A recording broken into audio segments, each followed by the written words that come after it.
Jungle Beats, holla at me. Oh, these damn chains. Another one. DJ Khaled. It's a producer's calling card, an audio cue, a musical watermark. What's that on that beat? Nope. You know them when you hear them. We're talking producer tags, also known as a drop. And there's an art to it. It can be as simple as a producer's name, a phrase, If Young Metro don't trust you, I'm gonna sometimes even a simple sound like a synthesizer, or a jail cell closing. Is all the stamp a producer needs to tell the world, this is my beat. We got London on the track. From DJ Mustard to DJ Premier, Hit Boy to Just Blaze, some of music's most influential producers have used the art of the producer tag. It serves not only to identify the banging beats you're gonna hear, but a career stamp, a signal to the game. Often the producer tag becomes just as distinguishable as the song it's attached to. Cut it up, cut it up. So the question is, when and why did the drop take off? Let's dive in. Much like when MTV began crediting music directors back in the 90s, music producers began to feel it essential to be more than just the mastermind behind the music and to become a full-fledged musical brand. baby girl. It's tough to pinpoint who was the first to run with a tag, but some of the early producers recognized for their tags were Jermaine Dupri, So Def, Yeah, I know what this is. Pete Rock, and Darkchild with Darkchild 99. Remember that?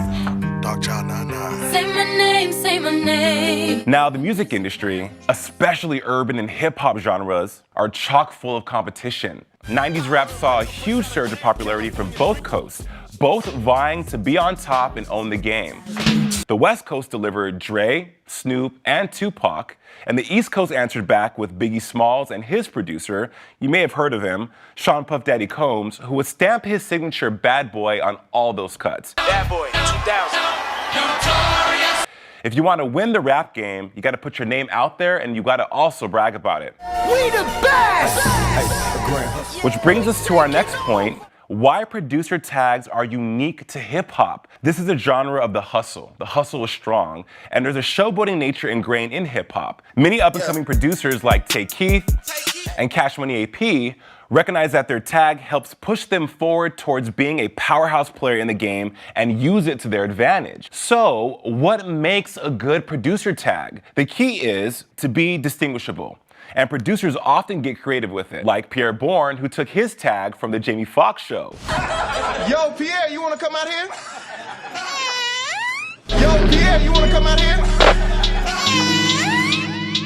Or Harry Fraud, whose drop is delivered with Spanish elegance. La música de Harry Fraud. And even still, some of the most gifted producers don't have a traditional tag. Take Pharrell Williams, who has perfected his opening 4 count as his song signature.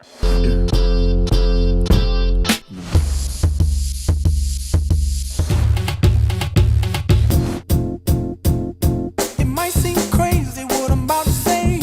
That's high-level producing right there, y'all. So there you have it, the art of the producer tag. Music makers staking their claim on a track. I personally live for a tag, especially when it's a good one. A dope tag helps you discover your favorite producers, but a bad tag, and yes, there are some bad tags, can kill the vibe.